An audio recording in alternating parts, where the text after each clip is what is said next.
എല്ലാ പത്രമാധ്യമ പ്രവർത്തകർക്കും മാനവ ഐക്യവേദിയുടെ ഈ പ്രസ് കോൺഫറൻസിലേക്ക് സ്വാഗതം ചെയ്യുകയാണ്. ഇന്നത്തെ ഈ കോൺഫറൻസിൽ പങ്കെടുക്കുന്നത് മാനവ ഐക്യവേദിയുടെ സംസ്ഥാന പ്രസിഡന്റ് റിച്ചാറ്റോടൻ ശശികുമാറാണ്. രണ്ടാമതായിട്ട് പങ്കെടുക്കുന്നത് മാനവ ഐക്യവേദിയുടെ സംസ്ഥാന ജനറൽ സെക്രട്ടറി രാജേഷ് ആർ നായരാണ്. കൂടാണ്ട് മാനവ ഐക്യവേദിയുടെ ലീഗൽ അഡ്വൈസറും ഈ മാനവ ഐക്യവേദിക്ക് വേണ്ടിയിട്ട് കേരള ഹൈക്കോടതിയിലും അതേമാതിരി ഉള്ള കോടതികളിലെല്ലാം നിയമപരമായിട്ടുള്ള കേസുകൾ നടത്തുന്ന അഡ്വക്കേറ്റ് പ്രസന്നകുമാർ സാറുമാണ്. ആദ്യമായിട്ട് ഈ മാനവ ഐക്യവേദിയുടെ കാര്യങ്ങളൊന്ന് അറിവിലേക്കായിട്ട് പരിചയപ്പെടുത്താം. 1984 NSSൻ്റെ ജനറൽ സെക്രട്ടറി ആയിട്ടിരുന്ന ആരാധ്യനായ ശ്രീ കിടങ്ങൂർ ഗോപാലകൃഷ്ണപിള്ളയുടെയും ബ്രാഹ്മണ സഭയുടെ സ്ഥാപക പ്രസിഡന്റായിരുന്ന ടി കൃഷ്ണയ്യരുടെയും നേതൃത്വത്തിൽ അവശ മുന്നോക്ക സംഘം, അതിലൊരു പ്രാധാന്യമുള്ളത് അവശ കഴിഞ്ഞിട്ട് ബ്രാക്കറ്റിലാണ് മുന്നോക്കം എന്നുള്ളത്, അങ്ങനെ ഒരു സംഘം രൂപീകരിക്കാനായിട്ട് തീരുമാനിക്കുകയും ആ തീരുമാനത്തിൻ്റെ പശ്ചാത്തലത്തിലാണ് ഇന്ന് പ്രവർത്തിച്ചു വരുന്ന മാനവ ഐക്യവേദിയുടെ തുടക്കം. ആ മാനവ ഐക്യവേദിയുടെ തുടക്കമെന്ന് പറയുമ്പോൾ നായർ ബ്രാഹ്മണ ക്ഷത്രിയ അമ്പലവാസി സമൂഹത്തിലെ സാമൂഹിക തുല്യനീതി, അവസര സമത്വം എന്നിവ നേടിയെടുക്കുന്നതിന് വേണ്ടിയായിരുന്നു ഇതിൻ്റെ ലക്ഷ്യം. ആ ലക്ഷ്യപ്രാപ്തിയിലേക്ക് എത്തുന്നതിന് വേണ്ടിയിട്ട്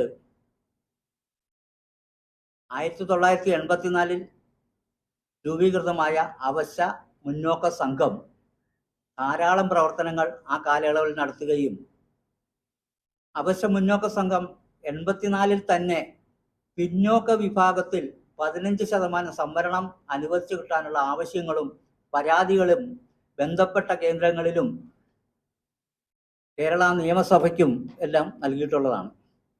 1992 മണ്ഡൽ കമ്മീഷൻ റിപ്പോർട്ട് നടപ്പാക്കുന്നതിനെതിരെ സുപ്രീം കോടതിയിൽ ഇന്ദിരാ സാഹിനി കേന്ദ്ര സർക്കാരിനെതിരെ നൽകിയ കേസിനോടനുബന്ധിച്ച് സുപ്രീം കോടതിയുടെ ഭരണഘടനാ ബെഞ്ച് സുപ്രധാന വിധി പുറപ്പെടുവിച്ചതനുസരിച്ച് കേരളത്തിലും മറ്റു പിന്നോക്ക വിഭാഗത്തിനായി 93 പിന്നോക്ക വിഭാഗ കമ്മീഷൻ സ്ഥാപിച്ച് പ്രവർത്തിക്കാനുള്ള ഓർഡറുകൾ നൽകുകയാണ് ഉണ്ടായത്. ആ കമ്മീഷന്റെ ആദ്യ ചെയർമാൻ ജഡ്ജസ് ഫാത്തിമ ബീവി ആയിരുന്നു. കമ്മീഷനും ധാരാളം പരാതികൾ ഈ അവശ മുന്നോക്ക സംഘം നൽകുകയുണ്ടായിട്ടുണ്ട്. 1995, 98, 2000, 2002 എന്നീ വർഷങ്ങളിലും പരാതികളും നിവേദനങ്ങളും കൊടുത്തു. യാതൊരു ഫലവും ഉണ്ടാകാത്തതിനെ തുടർന്ന് നിരവധി തവണ ബന്ധപ്പെട്ടവരെ സമീപിക്കുകയും യാതൊരു പ്രതികരണവുമില്ലാത്ത ഒരു അവസ്ഥയാണ് സംജാതമായത്. 2002 നാളിതുവരെയുള്ള ഈ പരാതികൾ പരിഹരിക്കാത്തതിൻ്റെ പേരിൽ നായർ ബ്രാഹ്മണ ക്ഷത്രിയ അമ്പലവാസി വിഭാഗത്തെ പ്രതിനിധീകരിക്കുന്നവരെയും മറ്റു സമാന സംഘടനാ പ്രതികളെയും ഉൾപ്പെടുത്തിക്കൊണ്ട് 2005 3393/2005 ഈ സംഘടന രജിസ്റ്റർ ചെയ്തത്. അങ്ങനെ 2005 മാനവ ഐക്യവേദി എന്ന നാമധേയത്തിൽ അവശ മുന്നോക്ക സമുദായം ജയിച്ച് ഒറ്റ ഇതായിട്ട് പ്രവർത്തനത്തിന് തുടക്കം കുറിക്കുകയാണ് ചെയ്തത് 2005. തുടർന്ന് 2005, 2008, 2012, 2014, 2015 ഒക്കെ മുഖ്യമന്ത്രിക്കും അതേമാതിരി ബന്ധപ്പെട്ട സ്ഥാപനങ്ങൾക്കൊക്കെ പരാതികൾ നൽകിയിട്ടും യാതൊരു പരാതിക്ക് ഒരു തീരുമാനമുണ്ടായില്ല എന്നുള്ളത് വളരെ വേദനാജനകമായിട്ട് തന്നെ ഇവിടെ പ്രസ്താവിക്കുകയാണ്. 2016 ആദ്യമായിട്ട് ഹൈക്കോടതിയിൽ ഒരു കേസ് ഫയൽ ചെയ്തു ഇത് പരിഹരിച്ച് കിട്ടാൻ വേണ്ടി. 4 സിറ്റിങ്ങിലൂടെ പിന്നോക്ക കമ്മീഷൻ നടത്തി. ആ 4 സിറ്റിങ്ങിലും ഐക്യവേദിയെ പ്രതിനിധീകരിച്ചുകൊണ്ട് അതിൻ്റെ ഔദ്യോഗിക സ്ഥാനത്തുള്ളവർ പങ്കെടുക്കുകയും ആ കമ്മീഷനിൽ ആവശ്യമായിട്ടുള്ള എല്ലാ കാര്യങ്ങളും, അതായത് 1932 മുതൽ 1957 വരെയുള്ള കാലഘട്ടത്തിൽ ഈ ബ്രാഹ്മണ ക്ഷത്രിയ അമ്പലവാസി സമൂഹത്തിന് ലഭിച്ചുകൊണ്ടിരുന്ന ആനുകൂല്യങ്ങൾ 32 മുതൽ 57 വരെ, അതായത് ആദ്യത്തെ മന്ത്രിസഭ വന്നതിന് ശേഷം ഇത് ഇല്ലായ്മപ്പെടുകയാണ് ചെയ്തത്. അപ്പോൾ ആ കാലയളവ് വരെ കിട്ടിക്കൊണ്ടിരുന്ന ആനുകൂല്യങ്ങൾ നഷ്ടപ്പെട്ടതിൻ്റെ വെളിച്ചത്തിൽ ഇത് പുനഃസ്ഥാപിച്ച് കിട്ടുന്നതിന് വേണ്ടി നടത്തിയ ഒരുപാട് കാര്യങ്ങൾ ഇവിടെ പ്രതിപാദിക്കാനുണ്ട്. അതെല്ലാം, അതായത് ഈ മാനവ ഐക്യവേദി എന്ന് പറയുന്ന ഈ സംഘടന മുന്നോക്ക സംഘം രൂപീകരിച്ച് അതിലൂടെ വളർന്നു വന്ന മാനവ ഐക്യവേദിയുടെ പ്രവർത്തകർ, അതായത് പ്രത്യേകിച്ചും അതിൻ്റെ ജനറൽ സെക്രട്ടറി ആഴത്തിൽ പഠിക്കാനുള്ള കാര്യങ്ങൾ ചെയ്ത് അതിന് ഒരു പൂർണ്ണ രൂപം ഉണ്ടാക്കിയാണ് കേരള ഹൈക്കോടതിയിൽ 2016 ആദ്യമായിട്ടൊരു കേസ് ഫയൽ ചെയ്തത്. ആ സമയങ്ങളിലെല്ലാം ഈ സിറ്റിങ്ങിലെ കമ്മീഷനുകളൊക്കെ ആവശ്യമായ രേഖകളും, അതായത് 200-300 പേജുകളുള്ള ഈ വിഭാഗത്തെ സംബന്ധിച്ചുള്ള കാര്യങ്ങളെല്ലാം അവതരിപ്പിക്കുകയും അതേമാതിരി തന്നെ ബന്ധപ്പെട്ടവർക്ക് അതിൻ്റെ പേപ്പറുകൾ നൽകുകയൊക്കെ ചെയ്തു. പക്ഷെ യാതൊരു ഫലം ഉണ്ടായില്ലെന്നുള്ളതാണ് സത്യം. 2016 ആ കേസ് കൊടുത്തതിനെ തുടർന്ന് സിറ്റിംഗ് നടത്താനുള്ള ഇത് വന്നു. ആ സിറ്റിങ്ങിൽ പങ്കെടുത്തു. ആ സിറ്റിങ്ങിൻ്റെ ശിവരാജൻ കമ്മീഷനായിരുന്നു ആ കമ്മീഷനിൽ ബന്ധപ്പെട്ടത്. ആ ബന്ധപ്പെട്ട് ഒരുപാട് കാര്യങ്ങൾ അദ്ദേഹവും പഠിച്ച് ആവശ്യമായ നിർദ്ദേശങ്ങൾ ബന്ധപ്പെട്ട വകുപ്പിനും അതേമാതിരി ഹൈക്കോടതിയിലും കേരള നിയമസഭയിലേക്കോ ഒക്കെ കൊടുക്കുകയുണ്ടായി. പക്ഷെ ഫലമൊന്നും ഉണ്ടായില്ലെന്നുള്ളതാണ് സത്യം. അത് എന്തുകൊണ്ട് വന്നു എന്ന് ചിന്തിക്കേണ്ട ഒരു വസ്തുതയാണ്. അത് കഴിഞ്ഞ് 2016 ആ കേസ് കൊടുത്തു, 4 സിറ്റിംഗ് നടത്തി. തുടർന്ന് 2017 വീണ്ടും ഹൈക്കോടതിയെ സമീപിക്കുകയാണ് ചെയ്തത്. ഇത് നടപ്പിലാക്കി കിട്ടുന്നില്ലെന്ന് കാണിച്ച് വീണ്ടും പരാതി കൊടുക്കുന്നു. അവിടെ ഒരു OP ഫയൽ ചെയ്ത് ആ OP 2017 ഫയൽ ചെയ്തിട്ട് അതിനാവശ്യമായ റെക്കോർഡുകളും എല്ലാം കൊടുത്ത് ഞങ്ങളുടെ ലീഗൽ അഡ്വൈസറും അതേമാതിരി ഈ കേസ് കൈകാര്യം ചെയ്യുന്ന ശ്രീ പ്രസന്നകുമാർ സാറ് ആവശ്യമായ രേഖകളെല്ലാം കോടതിയിൽ കൊടുത്ത് അവസാനം 2020 സമഗ്രമായ സോഷ്യൽ സർവേ നടത്തണമെന്ന് ഹൈക്കോടതി വിധി നേടിയെടുക്കാൻ സാധിച്ചു. ആദ്യമായിട്ട് നായർ ബ്രാഹ്മണ ക്ഷത്രിയ അമ്പലവാസി സമൂഹത്തിന് 15% സംവരണം അനുവദിച്ച് കിട്ടുന്നതിന് ആവശ്യമായ ആ വിധി ഇന്നും നടപ്പിലാക്കാതെ പൂഴ്ത്തിവെച്ചിരിക്കുകയാണ്. അത് ആരുടെ ഭാഗത്തുനിന്നുള്ള തെറ്റാണെന്ന് നമ്മൾ മനസ്സിലാക്കേണ്ടിയിരിക്കുന്നു. അതായത് 1932 മുതൽ 57 വരെ കിട്ടിക്കൊണ്ടിരുന്ന ആനുകൂല്യങ്ങൾ ഒരു സുപ്രഭാതത്തിൽ നിഷേധിച്ചുകൊണ്ട് ഉള്ള ഒരു സമീപനം നമ്മളുടെ ഗവൺമെന്റ് സ്വീകരിച്ചു പോകുന്നു. മാറി മാറി വന്ന ഗവൺമെന്റുകൾ ഇവ തനിയാവർത്തനം മാതിരി തന്നെ തുടർന്ന് പോരുകയാണ് ഇന്നും. അതായത് ഹൈക്കോടതി വിധി ഉണ്ടായിട്ട് പോലും അത് നടപ്പിലാക്കാൻ കൂട്ടാക്കാതെ അത് ചവറ്റുകോട്ടയിൽ തള്ളുന്ന രൂപത്തിലുള്ള പ്രവർത്തനമാണ് സ്വീകരിച്ചു വരുന്നത്. മാനവ ഐക്യവേദി എന്നുള്ള ഈ സംഘടന നായർ ബ്രാഹ്മണ ക്ഷത്രിയ അമ്പലവാസി സമൂഹത്തിന്റെ ഉന്നമനത്തിനും അവസര സമത്വത്തിനും അതേമാതിരി തുല്യനീതിക്കും വേണ്ടി പോരാടുമ്പോൾ ഇന്നും ഒരു ചോദ്യചിഹ്നമായിട്ട് നിൽക്കുന്നു. അതായത് കേരളത്തിൽ സോഷ്യൽ സർവേ നടത്തണമെന്ന കോടതി വിധി ഉണ്ടായിട്ട് പോലും അത് നടപ്പിലാക്കാൻ കൂട്ടാക്കാതെ നിൽക്കുന്ന ഈ സമൂഹത്തിന്റെ ഉന്നമനത്തിന് തുരങ്കം വയ്ക്കുന്ന രൂപത്തിലുള്ള പ്രവർത്തനമാണ് നമ്മളുടെ ഗവൺമെന്റ് നടത്തി വരുന്നത്. അത് തികച്ചും നീതിക്ക് നിരക്കാത്തതാണ്. അതിന് ആദ്യമായിട്ട്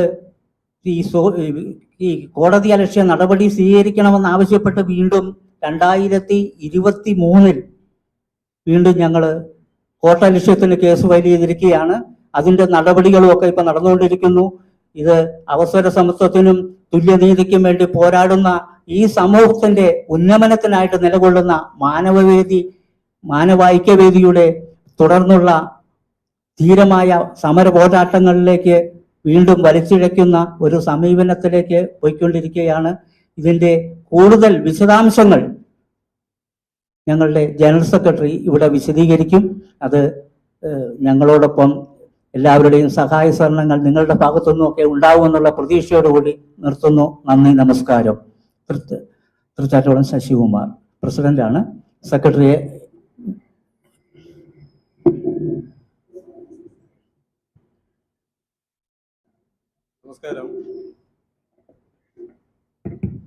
നമസ്കാരം. പ്രധാനമായിട്ടും കഴിഞ്ഞ ഏതാനും വർഷങ്ങളായി മാനവ ഐക്യവേദി എന്ന സംഘടന ആദരണീയനായിട്ടുള്ള കിടങ്ങൂർ എൻ ഗോപാലകൃഷ്ണപിള്ള, അതോടൊപ്പം അന്നത്തെ ബ്രാഹ്മണ സഭയുടെ പ്രസിഡന്റായിരുന്ന ശ്രീ ടി കൃഷ്ണയ്യർ എന്നിവർ ആരംഭിച്ച ഒരു മഹത് പ്രസ്ഥാനമാണ്.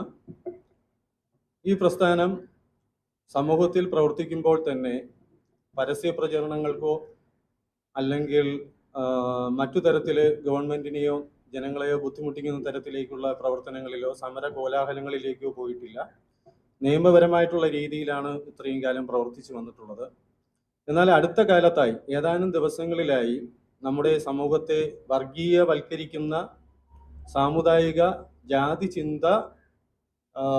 ചിന്തയിലൂന്നിയ ചില വർഗീയ പരാമർശങ്ങളിൽ അല്ലെങ്കിൽ പ്രസ്താവനകളിൽ പ്രധാനമായും ശ്രീ വെള്ളാപ്പള്ളി നടേശൻ അദ്ദേഹത്തിൻ്റെ ന്യൂനപക്ഷ പ്രീണന പരാമർശവുമായി ബന്ധപ്പെട്ട് എറണാകുളം പ്രസ് ക്ലബിൽ SDPI രാഷ്ട്രീയ പാർട്ടി അതിൻ്റെ നേതാവ് മൂവാറ്റുപുഴ അഷ്റഫ് മൗലവി പ്രതിവാദം നടത്തിയതിൽ പത്രസമ്മേളനം നടത്തിയതിൻ്റെ ഭാഗമായി അദ്ദേഹം ഒരു പ്രതിഷേധാർഹമായ ഒരു പരാമർശം നടത്തുകയുണ്ടായി. അദ്ദേഹം പറഞ്ഞത് നമ്മുടെ സ്റ്റേറ്റിലെ വിഭവങ്ങൾ, സ്റ്റേറ്റിലെ സർക്കാർ നൽകുന്ന ആനുകൂല്യങ്ങൾ ഇവിടുത്തെ വരേണ്യവർഗമാണ് കൂടുതൽ അനുഭവിക്കുന്നത് അല്ലെങ്കിൽ കൂടുതൽ കൈവശപ്പെടുത്തിയിട്ടുള്ളത്, ലഭിക്കുന്നത് എന്നൊക്കെയുള്ള അർത്ഥം വരുന്ന തരത്തിലാണ് അദ്ദേഹത്തിൻ്റെ പത്രസമ്മേളനത്തിൽ അദ്ദേഹം പറഞ്ഞുകൊണ്ടു പോകുന്നത്. അതിനെ തുടർന്ന് ഒരു പ്രമുഖ ദൃശ്യമാധ്യമം അവരുടെ ചാനൽ ചർച്ചയിൽ പ്രധാനമായിട്ട് പറഞ്ഞു, മുന്നോക്കക്കാരാണ് ഇവിടുത്തെ ആനുകൂല്യങ്ങൾ, സർക്കാർ ജോലികൾ, ആനുകൂല്യങ്ങളൊക്കെ മുന്നോക്കക്കാരാണ് ഇവിടെ കൂടുതലായി അനുഭവിച്ചു വരുന്നത് എന്നതിനെ കുറിച്ച് തന്നെ ഒരു ചർച്ചയുണ്ടായി. അതിനെ തുടർന്ന് അടുത്ത ദിവസം NSS എന്ന പ്രസ്ഥാനത്തിൻ്റെ ആദരണീയനായിട്ടുള്ള നേതാവ് ശ്രീ സുകുമാരൻ നായർ അദ്ദേഹം പറഞ്ഞത് ജാതി സംവരണം നിർത്തലാക്കണമെന്നുള്ള ഒരു വാദം പറഞ്ഞു.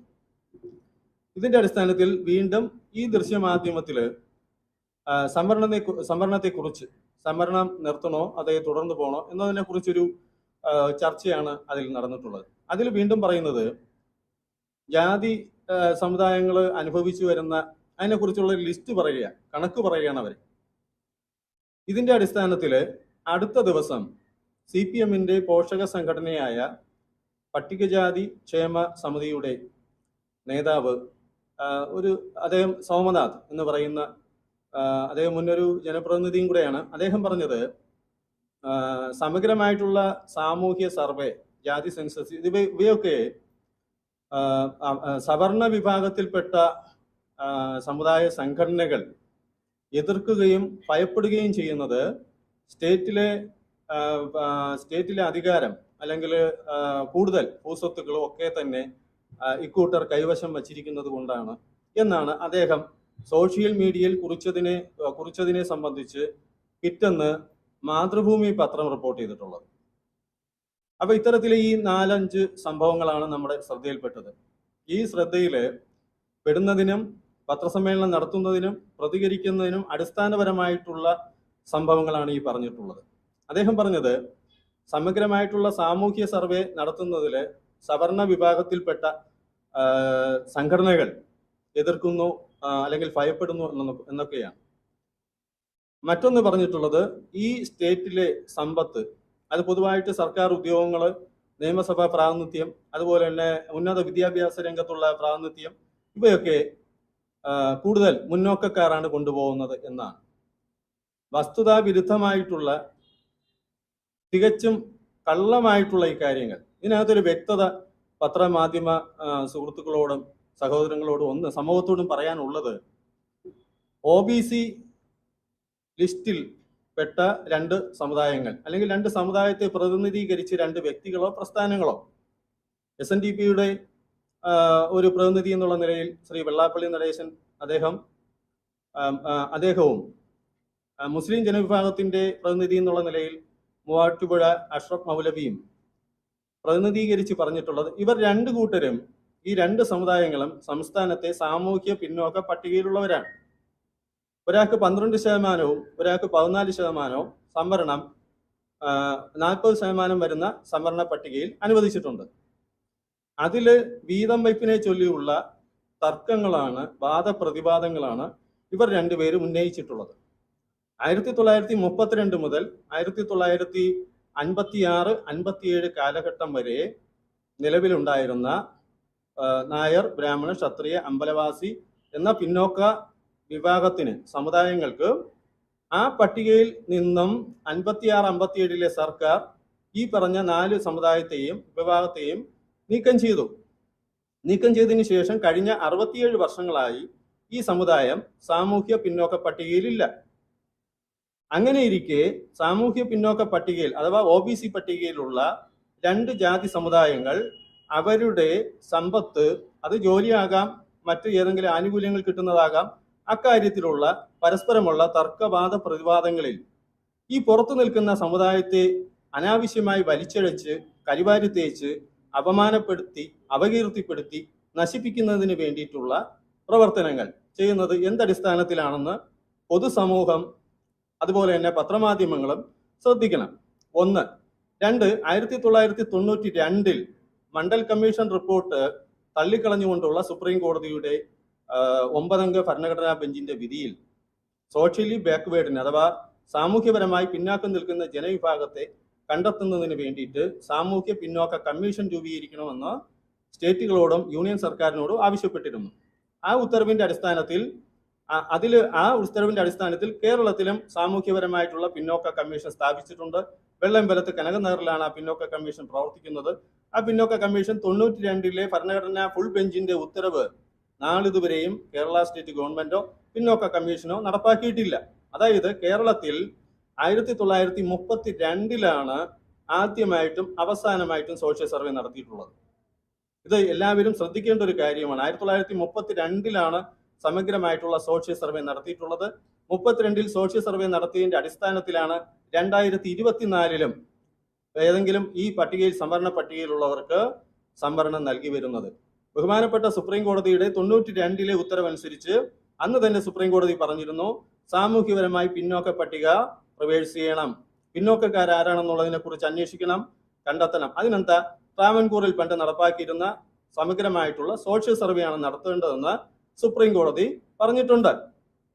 മണ്ഡൽ കമ്മീഷൻ റിപ്പോർട്ടിനെതിരെ ഇന്ദിരാസാക്കിനി സമർപ്പിച്ച ഇന്ദിരാസാക്കിനി വേഴ്സസ് യൂണിയൻ ഓഫ് ഇന്ത്യ കേസിൽ 930 കേസ് നമ്പർ. ആ കേസ് നമ്പറിൽ വ്യക്തമായിട്ട് പറഞ്ഞിട്ടുണ്ട്.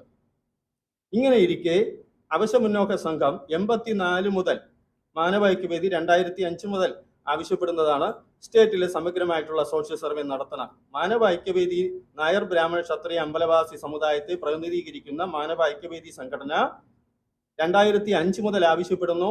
2016 ഫസ്റ്റ് കേസ് കൊടുക്കുന്നു, 2017 കൊടുക്കുന്നു, 2020 ജഡ്ജ്മെന്റ് വരുന്നു, 2022 മറ്റൊരു കേസ് കൊടുക്കുന്നു, 2023 കോടതി അലക്ഷ്യ ഹർജി കൊടുക്കുന്നു. ഇങ്ങനെ ഇരിക്കുകയാണ് പട്ടികജാതി ക്ഷേമ സമിതിയുടെ നേതാവിന് അദ്ദേഹം പറഞ്ഞത്, ഈ സവർണവർഗം ഭയപ്പെടുന്നത് സ്റ്റേറ്റിന്റെ അധികാരം, അതായത് സാമ്പത്തികമാകാം, അതിൽ സർക്കാർ ഭൂസ്വത്തുക്കളാകാം, ഇതെല്ലാം ഈ പറഞ്ഞ മുന്നോക്ക വർഗത്തിന്റെ കയ്യിലാണ് ഇരിക്കുന്നത്. അതുകൊണ്ടാണ് അവർ ഭയപ്പെടുന്നത്. ഞങ്ങൾക്ക് ഭയമില്ല. ഞങ്ങൾ വ്യക്തമായിട്ട് നിയമം പഠിച്ച് മനസ്സിലാക്കി തന്നെയാണ് പ്രവർത്തിച്ചിട്ടുള്ളത്. ഈ പറഞ്ഞ പട്ടികജാതിക്കാർക്കായാലും ഈഴവർക്കായാലും മുസ്ലിങ്ങൾക്കായാലും കൊടുക്കുന്നത് പോലെ അവർക്ക് കൊടുക്കുന്നതിൽ ഞങ്ങളുടെ വിഭാഗത്തിന് യാതൊരു തടസ്സമില്ല. അതുപോലെ അവകാശം ഭരണഘടനയിൽ ആർട്ടിക്കിൾ 16(4) 15(4) ഞങ്ങൾക്കും പറഞ്ഞിട്ടുണ്ട്. സാമൂഹ്യ തുല്യനീതി, അവസര സമത്വം അത് ഞങ്ങൾക്കും വേണം. 1957 ഗവൺമെന്റിൽ അന്നത്തെ ഗവൺമെന്റിൽ ഈഴവ മുസ്ലിം വിഭാഗത്തിൽപ്പെട്ട MLA-മാർ ശക്തമായി നായർ ബ്രാഹ്മണ ക്ഷത്രിയ അമ്പലവാസി വിഭാഗത്തെ സംവരണ പട്ടികയിൽ നിന്ന് നീക്കം ചെയ്യണമെന്ന് ആവശ്യപ്പെട്ടതായിട്ട് നിയമസഭാ രേഖയിലുണ്ട്. അതിന്റെ തനി ആവർത്തനമാണ് ഇപ്പോൾ ഞങ്ങളുമായി യാതൊരു ബന്ധവുമില്ലാത്ത കാര്യത്തിൽ ശ്രീ വെള്ളാപ്പള്ളി നടേശൻ പറഞ്ഞിട്ടുള്ളതുമായി ബന്ധപ്പെട്ട് സംവരണ പട്ടികയിൽ ഇല്ലാത്ത സമുദായത്തെ അല്ലെങ്കിൽ ഒരു ജനവിഭാഗത്തെ വലിച്ചിഴച്ച് ഇവർ ഈ കരിവാരി തേക്കുന്ന തരത്തിലേക്ക് ചില ചാനലുകളിലും അതുപോലെ തന്നെ ഈ ചില സമുദായ സംഘടനകളും ഒക്കെ വലിച്ചിഴക്കുന്നത്. ഞങ്ങള് വ്യക്തമായിട്ട് പറഞ്ഞിട്ടുണ്ട് സമഗ്രമായിട്ടുള്ള സോഷ്യൽ സർവേ നടത്താൻ ഞങ്ങൾ കേസ് കൊടുത്തിട്ടുണ്ട്. കേരളത്തിലെ ആദ്യത്തെ സംവരണം സംബന്ധിച്ച കേസാണ്, മറ്റാരും നൽകിയിട്ടില്ല. ഈ കേസ് ബഹുമാനപ്പെട്ട ഹൈക്കോടതി ജഡ്ജ്മെന്റ് വന്നിട്ടുണ്ട് സോഷ്യൽ സർവേ നടത്താൻ. ശ്രീ സോമനാഥ് അദ്ദേഹം കൂടെ ഉൾപ്പെട്ട രാഷ്ട്രീയ പാർട്ടിയിൽ നിന്ന് കൂടുതലായിട്ട് ജനപ്രതിനിധികളുള്ള CPM-ന്റെ ജനപ്രതിനിധികളുള്ള സർക്കാരാണ് നമ്മുടെ സ്റ്റേറ്റ് ഭരിക്കുന്നത്. ആ സർക്കാർ കഴിഞ്ഞ 4 വർഷങ്ങളായി ഈ ജഡ്ജ്മെന്റ്, ഹൈക്കോടതിയുടെ ഡിവിഷൻ ബെഞ്ചിന്റെ ജഡ്ജ്മെന്റ് എന്തുകൊണ്ടാണ്, അതായത് സമഗ്രമായ സോഷ്യൽ സർവേ നടത്തി ഹൈക്കോടതി റിപ്പോർട്ട് കൊടുക്കണമെന്ന് പറഞ്ഞത് എന്തുകൊണ്ടാണ് നടപ്പാക്കാത്തതെന്ന് സ്റ്റേറ്റ് ഗവൺമെന്റാണ് മറുപടി പറയേണ്ടത്. ബഹുമാനപ്പെട്ട സാമൂഹ്യ പിന്നോക്ക കമ്മീഷൻ 2011 ജാതി സെൻസസ് റിപ്പോർട്ട് പ്രസിദ്ധീകരിക്കണമെന്ന് ആവശ്യപ്പെട്ടുകൊണ്ട് യൂണിയൻ ഗവൺമെന്റിനെ സമീപിച്ചപ്പോൾ യൂണിയൻ ഗവൺമെന്റിന്റെ പ്രതിനിധി ഹൈക്കോടതിയിലും പിന്നോക്ക കമ്മീഷനും റിപ്പോർട്ട് കൊടുത്തിട്ടുള്ളത് 2011 സെൻസസ് കമ്മീഷൻ റിപ്പോർട്ട് പ്രസിദ്ധീകരിക്കാൻ പറ്റില്ല. കൂടാതെ ഇവിടുത്തെ സോഷ്യൽ ബാക്ക്വേർഡിനുള്ള പട്ടിക റിവേഴ്സ് ചെയ്യുന്നത് സ്റ്റേറ്റ് ആണത് സോഷ്യൽ സർവേ നടത്തേണ്ടതാണെന്നുള്ള വ്യക്തമായിട്ടുള്ള അവരുടെ നിലപാടും നിയമവും പറഞ്ഞിട്ടുണ്ട്. അപ്പോൾ ഇത് സ്റ്റേറ്റ് ഗവൺമെന്റ് ആണ് ഇത് ചെയ്യേണ്ടത്. അതുപോലെ നമ്മുടെ സ്റ്റേറ്റിലുള്ള മുന്നോക്ക കമ്മീഷൻ സാമ്പത്തികപരമായി പിന്നാക്കം നിൽക്കുന്നവരെ കുറിച്ച് ഉള്ള കാര്യങ്ങൾ ചെയ്യുന്ന കമ്മീഷൻ വ്യക്തമായിട്ട് റിപ്പോർട്ട് കൊടുത്തിട്ടുണ്ട്. സ്റ്റേറ്റിൽ സാമൂഹ്യപരമായിട്ടുള്ള സമഗ്രമായിട്ടുള്ള സർവേ നടത്തണം, സർവേ നടത്തി പിന്നാക്കക്കാരെ കണ്ടെത്തണമെന്ന് മുന്നോക്ക കമ്മീഷനും പറഞ്ഞിട്ടുണ്ട്, സോഷ്യലി ബാക്ക്വേർഡ് കമ്മീഷനും പറഞ്ഞിട്ടുണ്ട്, ഹൈക്കോടതിയും പറഞ്ഞിട്ടുണ്ട്. അതിന് ആധാരമായിട്ടുള്ള പരാതികൾ കൊടുത്തിട്ടുള്ളത് മാനവ ഐക്യവേദി എന്ന് പറഞ്ഞ സംഘടനയാണ് കൊടുത്തിട്ടുള്ളത്. ഇത് ഈ PKS-ന്റെ നേതാവ് അദ്ദേഹം പറഞ്ഞ ഈ പറഞ്ഞ സവർണ വിഭാഗത്തിൽപ്പെട്ട എന്ന് അദ്ദേഹം പറയുന്ന സംഘടനയാണ്. ഞങ്ങൾ കാണുന്നത് അദ്ദേഹം പ്രതിനിധീകരിക്കുന്ന ജനങ്ങളും ഞങ്ങൾ പ്രതിനിധീകരിക്കുന്ന ജനങ്ങളും ശ്രീ വെള്ളാപ്പള്ളി നടേശൻ പ്രതിനിധീകരിക്കുന്ന ജനങ്ങളും എല്ലാവരും മനുഷ്യരാണ്. അവർക്ക് വിശപ്പുണ്ട്, അവർക്കും ജീവിക്കുന്നതിന് വേണ്ടിയിട്ട് ജോലി വേണം, ഉദ്യോഗങ്ങൾ വേണം, പാർപ്പിടം വേണം, വസ്ത്രം വേണം എന്നൊക്കെ തന്നെയാണ് ഞങ്ങൾ ചിന്തിക്കുന്നത്. പക്ഷെ ഒരു വിഭാഗത്തെ ഇവിടെ ഇതിലൊന്നിലും പെടാതെ ഇരിക്കുന്ന ഒരു വിഭാഗത്തെ. ഇനി ഒരു കാര്യം കൂടെ പ്രധാനമായിട്ട് എടുത്ത് പറയേണ്ടത്, ശ്രീ സോമനാഥ് അദ്ദേഹം പട്ടികജാതിയിൽപ്പെട്ട സംവരണം അനുഭവിച്ചു വരുന്ന അവരെ കുറിച്ചാണ് അദ്ദേഹം സംസാരിച്ചിട്ടുള്ളത്. ഭരണഘടനയിലെ ആർട്ടിക്കിളിൽ പറയുന്ന പട്ടികജാതി സംവരണവും മറ്റൊരു ആർട്ടിക്കിളിൽ, അതായത് ആർട്ടിക്കിൾ 16(4) പറയുന്ന സാമൂഹ്യപരമായി പിന്നാക്കം നിൽക്കുന്നവർക്ക് അനുഭവിക്കുന്ന സംവരണവും രണ്ട് തരത്തിലുള്ളതാണ്. ഇത് തമ്മിൽ യാതൊരു ബന്ധവുമില്ല. അദ്ദേഹത്തിന്റെ ജനവിഭാഗം പ്രതിനിധീകരിക്കുന്ന സംവരണ പട്ടികയും അതിന്റെ ഭരണഘടനയും അതിന്റെ നിയമവും മറ്റൊരു തരത്തിലാണ്. സാമൂഹ്യപരമായി പിന്നാക്കം നിൽക്കുന്നവർക്ക് കൊടുക്കുന്നത് അതിന്റെ ആർട്ടിക്കിളും ഭരണഘടനയിൽ പറയുന്ന ആർട്ടിക്കിളും നിയമവും ഒക്കെ മറ്റൊരു തരത്തിലാണ്. അദ്ദേഹം എന്തുകൊണ്ടാണ് ഇക്കാര്യത്തിൽ പ്രതികരിച്ചതെന്ന് എനിക്ക് മനസ്സിലാവുന്നില്ല. എനിക്ക് മനസ്സിലാവുന്നത് അദ്ദേഹത്തിന് OBC സംവരണവുമായി ബന്ധപ്പെട്ട അല്ലെങ്കിൽ 1992 ഭരണഘടനയുടെ ഫുൾ ബെഞ്ചിന്റെ, അതായത് 9-അംഗ ബെഞ്ചിന്റെ Indira Sahni versus union of ഇന്ത്യയുടെ കേസുമായി ബന്ധപ്പെട്ട ജഡ്ജ്മെന്റിനെ കുറിച്ചോ അല്ലെങ്കിൽ മാനവ ഐക്യവേദി ഹൈക്കോടതിയിൽ നൽകിയ 35-220/2017 കേസ് WBC കേസുമായി ബന്ധപ്പെട്ട കാര്യങ്ങളെ കുറിച്ചോ അല്ലെങ്കിൽ 57 അദ്ദേഹം തന്നെ പ്രതിനിധീകരിക്കുന്ന രാഷ്ട്രീയ പാർട്ടിയുടെ അന്നത്തെ ഗവൺമെന്റ് ഒരു അന്വേഷണവും നടത്താതെ നായർ ബ്രാഹ്മണ ക്ഷത്രിയ അമ്പലവാസി വിഭാഗത്തെ സംവരണ പട്ടികയിൽ നിന്ന് നീക്കം ചെയ്ത ചരിത്ര സത്യത്തെക്കുറിച്ചോ നിയമസഭാ രേഖയിലുള്ള സത്യത്തെക്കുറിച്ചോ അദ്ദേഹത്തിന് യാതൊരു അറിവുമില്ലെന്നാണ് ഞാൻ മനസ്സിലാക്കുന്നത്. അദ്ദേഹം കുറച്ചുകൂടെ വർഗീയപരമായിട്ടുള്ള പരാമർശങ്ങൾ നടത്താതെ ഇത്തരം കാര്യങ്ങളിൽ നിയമപരമായിട്ടുള്ള കാര്യങ്ങളെക്കുറിച്ച് കൂടുതൽ പഠിക്കേണ്ടതാണെന്നാണ് ഇക്കാര്യത്തിൽ പറയാനുള്ളത്. പൊതുവായിട്ട് പറഞ്ഞു കഴിഞ്ഞാൽ രണ്ട് തരത്തിലാണ്. ഈ അനാവശ്യമായി സംവരണ പട്ടികയിലുള്ളവർ തമ്മിലുള്ള വീതം വയ്പ്പിന്റെ കാര്യത്തിൽ അനാവശ്യമായി സംവരണ പട്ടികയിൽ പുറത്തു നിൽക്കുന്ന സമുദായങ്ങളെ വലിച്ചഴിക്കുന്നതും കരിവാരി തീയിക്കുന്നതും അപകീർത്തിപ്പെടുത്തുന്നതും ഇത്തരക്കാർ ഒഴിവാക്കേണ്ടതാണ്. ഒന്ന്. രണ്ട്, ശ്രീ വെള്ളാപ്പള്ളി നടേശനോട് ഒരു ചാനൽ ചർച്ചയിൽ ഒരു അഭിമുഖത്തിൽ ചോദിച്ചത് സാമൂഹ്യപരമായും സാമ്പത്തികപരമായും ഈഴവർ മുന്നോട്ട് വന്നിട്ടുണ്ടല്ലോ എന്നുള്ളതിനെ കുറിച്ചാണ്. അപ്പൊ അദ്ദേഹം അതിൽ പറഞ്ഞത് പരിശോധിക്കട്ടെ എന്നാ പറഞ്ഞത്. പരിശോധിക്കട്ടെ എന്ന് പറഞ്ഞാൽ സ്റ്റേറ്റ് പരിശോധിക്കുന്നത് സോഷ്യൽ സർവേ നടത്തിയാണ്. അപ്പൊ ഫലത്തിൽ ഞങ്ങൾ കരുതുന്നത് സോഷ്യൽ സർവേ നടത്താൻ അദ്ദേഹം അനുകൂലമെന്നാണ് മനസ്സിലാക്കേണ്ടത്. അപ്പോ ഇതിന് മാനവൈക്യവേദി കൊടുത്ത കേസിനോടനുബന്ധിച്ച് ഹൈക്കോടതിയുടെ ഡിവിഷൻ ബെഞ്ചിന്റെ ഉത്തരവ് ബഹുമാനപ്പെട്ട കേരള സർക്കാർ സമഗ്രമായിട്ടുള്ള സോഷ്യൽ സർവേ നടത്തണം. അതിന്റെ അടിസ്ഥാനത്തിൽ അത് മാത്രമല്ല സ്റ്റേറ്റിലെ സർക്കാർ ഉദ്യോഗങ്ങളിൽ ഏതൊക്കെ ജാതി സമുദായങ്ങൾക്കാണ് അതിൻ്റെ അകത്ത് ജാതി സമുദായങ്ങളെ തിരിച്ചുള്ള പട്ടിക പ്രസിദ്ധീകരിക്കണമെന്ന് 92 സുപ്രീം കോടതിയുടെ ഉത്തരവുണ്ട്. അതനുസരിച്ച് ഈ ജാതി ലിസ്റ്റ് സർക്കാർ ഉദ്യോഗങ്ങളിലെ ജാതി സമുദായം തിരിച്ചുള്ള ഉദ്യോഗസ്ഥരുടെ പട്ടിക പ്രസിദ്ധീകരിക്കണം. സമഗ്രമായിട്ടുള്ള സോഷ്യൽ സർവേ നടത്തണം. OBC പട്ടിക റിവേഴ്സ് ചെയ്യണം, പുതുക്കി നിശ്ചയിക്കണം. ഇതാണ് അക്കാര്യത്തിൽ ഈ നേതാക്കൾ, സമുദായ സംഘടനകളുമായിട്ട് പറഞ്ഞ നേതാക്കൾ, അതായത് ശ്രീ സോമനാഥ്, വെള്ളാപ്പള്ളി നടേശൻ അതുപോലുള്ളവർ നേതാക്കൾ പറയുന്ന ഈ സമഗ്രമായിട്ടുള്ള സോഷ്യൽ സർവേ നടത്തുന്നു പറഞ്ഞ കാര്യത്തിൽ ഞങ്ങൾ ഇത് ഹാർദവമായി സ്വാഗതം ചെയ്യുന്നു. അക്കാര്യത്തിൽ പൊതുസമൂഹത്തിനൊപ്പം മാനവൈക്യവേദി എന്ന് പറയുന്ന വലിയ ഒരു പ്രസ്ഥാനവും കൂടെ ഉണ്ടാകുമെന്നുള്ള ഒരു സന്ദേശവും അഭിപ്രായവുമാണ് ഇന്നത്തെ ഈ കാര്യത്തിൽ പൊതുസമൂഹത്തെയും പത്രമാധ്യമങ്ങളെയും ഞങ്ങൾക്ക് അറിയിക്കാനായിട്ടുള്ളത്. ഈ വിഷയത്തിൽ ചുരുക്കുന്നു. നന്ദി. ഇനി എന്തെങ്കിലും ഈ വിഷയത്തെ സംബന്ധിച്ച് ചോദിക്കാനുണ്ടെങ്കിൽ പറയാം മറുപടി.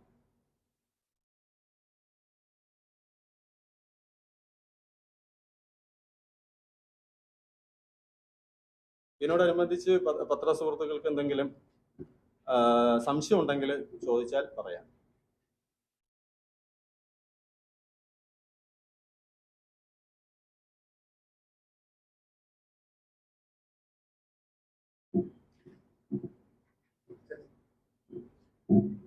എന്തെങ്കിലും ചോദിക്കാനുണ്ടോ ഇതിനെക്കുറിച്ച്? അപ്പൊ ഇതിനെക്കുറിച്ച് നിയമവശം ഒന്ന് നമ്മുടെ